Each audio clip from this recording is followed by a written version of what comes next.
Good morning sisters. ఏంది వాళ్ళందరూ ఎట్లున్నారు? మంచిగా ఉన్నారా? ఆఫీస్ పోతురా? హ్యాపీగా పోండి. రివ్యూస్ చేస్తే ఏం చేస్తారా అంటే just because of some other issues I'm not doing my issues.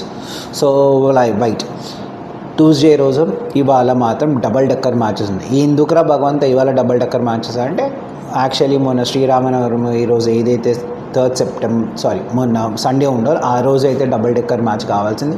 But because of some police issues and everything మన వెస్ట్ బెంగాల్లో అయితే ఈడెన్ గార్డెన్స్లో జరగాల్సిన మ్యాచ్ అయితే జరగలేదు. సో దాన్ని ఇవాళ ఆఫ్టర్నూన్ మ్యాచ్ అయింది. సో ఎవరెవరి మ్యాచ్? మంచి హిట్టర్స్, మంచి స్కోర్ వస్తుంది అని అనుకుని ఎక్స్పెక్ట్ చేసే మ్యాచ్ అదే Kolkata night riders versus Lucknow super Giants. So మళ్ళీ మ్యాచ్ ప్రివ్యూకి వెళ్ళే ముందర నేను ఒక్క చిన్న రిక్వెస్ట్ ఏం చేస్తాను అంటే నా ఛానల్ సబ్స్క్రైబ్ చేయండి, లైక్ చేయండి, ఫుల్ లెంత్ వీడియోస్ చూడడానికి ట్రై చేయండి. సో ఈ మ్యాచ్ ఎక్కడ జరుగుతుంది? యాజ్ యూజువల్గానే కోల్కతా వాళ్ళ హోమ్ గ్రౌండ్ అయిన ఈడెన్ గార్డెన్స్లో జరుగుతుంది. ఈడెన్ గార్డెన్స్లో కోల్కతా వాళ్ళకి ఒక మంచి రికార్డ్ అనేది ఉంది. దానికన్నా ముందే అంటే యావరేజ్ స్కోర్ ఎంత అవుతుంది ఏంటి కథ కార్యం అని చూసుకునే ముందర లెట్స్ ఒక్కసారి అంటే వీళ్ళిద్దరి మధ్యలో స్లైట్ చేంజ్ ఎవరికి ఉంది, స్లైట్ పర్సంటేజ్ విన్ ఎవరికి ఉంది అంటే ఈడెన్ గార్డెన్స్లో కోల్కతా నైట్ రైడర్స్ వాళ్ళకి ఒక ఎడ్జ్ అయితే ఉంది when compare to Lucknow super Giants. So Lucknow super Giants వీళ్ళిద్దరి మధ్య 5 మ్యాచ్లు అయితే కోల్కతా వాళ్ళకు 3 మ్యాచ్లు గెలిచారు. లక్నో సూపర్ జైంట్స్ ఓన్లీ 2 మ్యాచ్లు గెలవడం అనేది జరిగింది. సో లాస్ట్ టైం ఈడెన్ గార్డెన్స్లో ఎస్పెషల్ ఈడెన్ గార్డెన్స్లో వీళ్ళిద్దరు మాత్రం ఒక్కొక్క మ్యాచ్ అయితే గెలిచారు. సో అది అనమాట. సో ఈ పిచ్ గురించి చూస్తే ఇది ఒక కొత్త పిచ్ ఉంది. సో బాల్ ఆగి వచ్చే ఛాన్స్ అయితే ఉంటుంది అనేది షాబాజ్ అహ్మద్ ఎవరైతే పిచ్ చేశారో తనైతే చెప్పడం పోయింది. సో బాల్ ఆగి వస్తుంది అని అంటున్నారు. అండ్ ఇక్కడ మొత్తం ఏంటంటే మొత్తం 17 మ్యాచెస్ కనుక మనకు డే మ్యాచెస్ అయితే బ్యాటింగ్ ఫస్ట్ చేసిన వాళ్ళు 8 టైమ్స్ అయితే గెలవడం అయితే జరిగింది. So average first inning score వచ్చేసి 191. సో మనకు ఒక 200 స్కోర్ అయితే మనం ఎక్స్పెక్ట్ చేయొచ్చు. డ్యూ వస్తుందా అంటే డ్యూ రాదు, ఎందుకంటే మార్నింగ్ మ్యాచ్ కాబట్టి టెంపరేచర్ అరౌండ్ ఒక 33 to 34 ఉంటుంది కాబట్టి. లోయెస్ట్ స్కోర్ ఇక్కడ డిఫెండ్ చేసింది 176. సో రేపు బ్యాటర్స్కి ఒక మంచి ఫీస్ట్ ఉండబోతుంది అని అయితే మనకు అర్థమవుతుంది క్లియర్ క్లిస్టర్గా. సో బ్యాటింగ్ టాస్ గెలిచిన వాళ్ళు మోస్ట్ ప్రాబ్లీ చేసింగ్ తీసుకుంటారు, ఎందుకంటే పిచ్ సన్ ఉంటుంది మధ్యాహ్నం పూట మ్యాచ్ కాబట్టి ఎక్కువ డిహైడ్రేట్ అవుతుంటారు కదా. సో ఇద్దరికి ఒకటేలాగా ఉంటుంది కాబట్టి. బట్ ఒక్కటి ఏంటంటే కొంచెం మన స్లో బౌలర్స్కి మాత్రం మెసేజ్ లభించగలిగే అవకాశం అయితే ఉంది.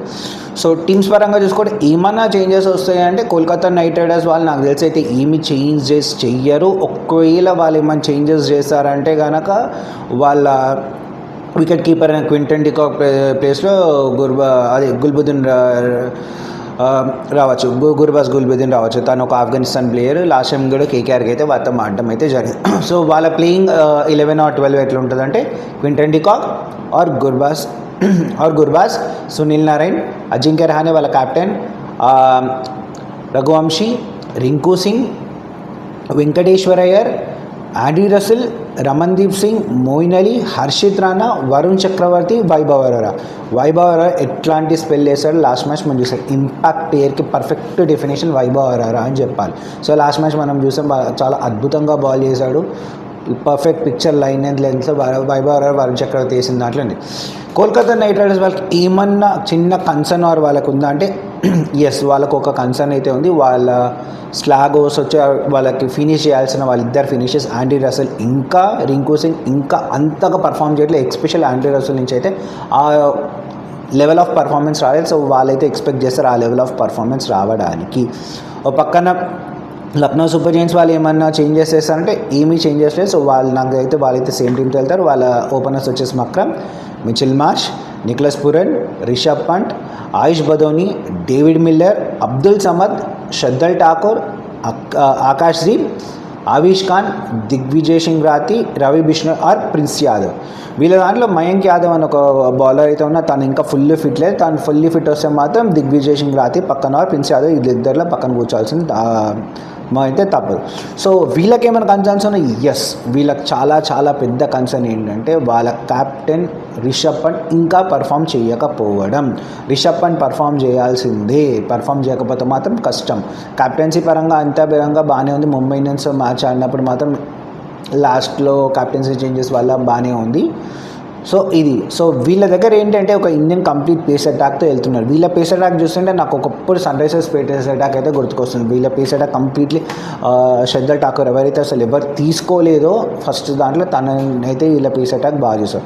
సో ఇప్పుడు మ్యాచ్అప్స్ వచ్చేసి ఎవరెవరు మ్యాచ్అప్స్ ఎవరంటే ఫస్ట్ పెద్ద మ్యాచ్అప్ ఎవరంటే Sunil Narine versus Nicholas Pooran. వీళ్ళిద్దరి మధ్యలో ఎందుకో పెద్ద మ్యాచ్అప్ అంటే ఏదైతే సూపర్ ఓవర్ జరిగిందో వెస్టిండీస్ వాళ్ళది మేడ్ ఇన్ ఓవర్ వేసారు సునీల్ నారాయణ, అప్పుడు స్ట్రైక్లో ఉన్నది పూరన్. కానీ అప్పుడు పూరన్కి ఇప్పటికీ పూరన్కి చాలా అంటే చాలా తేడా ఉంది. బట్ వీళ్ళిద్దరి మధ్యలో మ్యాచ్అప్ మాత్రం చాలా అద్భుతంగా ఉండబోతుందని నాకైతే అనిపిస్తుంది. సో ఓవరాల్గా చూసుకుంటే వీళ్ళిద్దరి మధ్యలో ఒక 9 innings మ్యాచెస్ అయితే 25 runs ఎవరు స్కోర్ చేశాడు, ఎవరు మా నికోలస్ పురన్.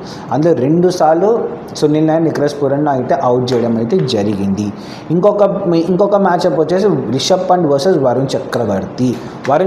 వీళ్ళిద్దరి మధ్యలో ఒక 6 runs బ్యాట్ అయితే కనుక వరుణ్ చక్రవర్తి మాత్రం రిషబ్ పంత్ 3 సార్లు అవుట్ చేశాడు. But Rishabh Pant 31 runs score చేయగలం అయితే జరిగింది. సో యావరేజ్ కూడా రిషబ్ పంత్కి తక్కువగానే ఉంది. అదొక ఇంకొక మ్యాచ్అప్ వచ్చేసి Shardul Thakur versus Quinton de Kock. Quinton de Kock ఉంటే వీళ్ళిద్దరి మధ్యలో ఒక 7 innings అయితే శ్రద్ధల్ ఠాకూర్ 2 సార్లు అయితే మన క్వింటన్ డికాక్ అవుట్ చేయడం అయితే జరిగింది. తర్వాత ఇంకొక పెద్ద మ్యాచ్ వచ్చి ఆవిష్ ఖాన్ వర్సెస్ ఆండ్రీ రసెల్. వీళ్ళిద్దరి మధ్యలో చూసుకుంటే 5 innings అయితే ఆవిష్ ఖాన్ 3 సార్లు మన ఆండ్రీ రసెల్ని అవుట్ చేయడం అయితే జరిగింది. సో ఆండ్రీ రసెల్ వీళ్ళిద్దరిది కూడా బాగానే. Last but not the least Ravi Bishnoi versus Venkatesh Iyer. వీళ్ళిద్దరి మధ్యలో ఒకటే ఇన్నింగ్స్ అయితే ఆ ఒక ఇన్నింగ్స్లో ఎవరు మన వెంకయ్య అయ్యర్ 12 runs కొడితే వెంకటేష్ రవి బిష్నాయ్ రిలీజ్. రవి బిష్నాయ్ కూడా ఎల్ఎస్జీకి అంతగా పర్ఫామ్ చేయట్లేదు. సో వాళ్ళు ఏంటంటే వాళ్ళు ఎవరైతే వాళ్ళ కోర్ అనుకుని వాళ్ళు రీటైన్ చేసుకున్నారు వాళ్ళు అంతగా పర్ఫామ్ చేయట్లేదు. సో వాళ్ళు పర్ఫామ్ చేయాల్సిన టైం అయితే వచ్చింది అని నాకు అనిపిస్తుంది. మళ్ళీ చూద్దాం వాళ్ళు పర్ఫామ్ చేస్తారో లేదో. సో రేపు ఏంటంటే బాల్ ఆగి వస్తుంది అని మనం ఎక్స్పెక్ట్ చేస్తున్నాం కాబట్టి ఎవరు మన స్లో బౌలర్స్ లైక్ ఎవరు శ్రద్ధల్ ఠాకూర్ కానీ ఆవిష్ ఖాన్ కానీ వీళ్ళు చాలా అంటే చాలా క్రూషల్ అవుతారు. సో వాళ్ళు ఎలా మళ్ళీ హ్యాండిల్ చేస్తారో ఎల్ఎస్జీ వాళ్ళు. ఇంకొకటి ఏంటంటే వీళ్ళకి మాత్రం నాకు తెలిసి లక్నో ఎవరు మన కోల్కతా నైట్ రైడర్స్లో రైట్ హ్యాండర్స్ ఎక్కువ ఉన్నారు కాబట్టి మక్రమ్ రేపు బౌలింగ్ చేసే ఛాన్సెస్ అయితే చాలా ఉన్నాయి. మరి మక్రమ్ బౌలింగ్ వేస్తాడో లేదా అనేది రేపు మనం వేచి చూడాల్సి ఉంది. So Kolkata night riders fans మాత్రం వాళ్ళు ఇప్పటివరకు ఆడిన లాస్ట్ 3 matchesలో 2 గెలిచి 1 ఓడిపోయారు. ఒక పక్కన లక్నో సూపర్ జైంట్స్ కూడా వాళ్ళు 2 గెలిచి 1 ఓడిపోయారు. ఇద్దరు ఒక పాజిటివ్ బూస్టప్ అంటే గెలుపుతోనే ముందుకు వస్తున్నారు. సో రేపు ఏదేమైనా కానీ మంచిగా 200+ స్కోర్ వస్తుందనేది నాకు అనిపిస్తుంది. మళ్ళీ మీకేమనిపిస్తుందో కమెంట్లో చెప్పండి. రేపు మ్యాచ్ గెలవాలంటే అది మాత్రం బౌలర్స్ చేతిలోనే ఉంటుంది, అందులో ఎటువంటి డౌట్ లేదు. ఆల్రెడీ లక్నో సూపర్ జైంట్స్ వాళ్ళ బౌలర్ శ్రద్ధల్ ఠాకూర్ ఉన్నాడు. బ్యాట్స్మెన్స్ మా మీద హార్ష్గా వస్తాం, మేము బౌలర్స్గా వాళ్ళ మీద హార్ష్గా ఎందుకు వెళ్ళొద్దు అని అయితే తనైతే ఒక అభిప్రాయం చెప్పాడు. సో నాకు తెలిసి it will be a big challenging game for both of the teams. మళ్ళీ ఏ టీం గెలుస్తుంది ఏంటనేది మీకేమనిపిస్తుందో కమెంట్లో చెప్పండి. నేను చెప్పే కంటెంట్ కనుక నచ్చితే ఛానల్ లైక్ చేయండి, షేర్ చేయండి, సబ్స్క్రైబ్ చేయండి. వెళ్ళే ముందర ఒకటి బెట్టింగ్కి దూరంగా ఉండండి, either by bookies or by apps. పుణ్యానికి వచ్చిన డబ్బులు పుణ్యానికే పోతాయి. నేను ఎప్పుడు చెప్పేది మళ్ళీ చెప్తున్నా అది. Thank you, bye.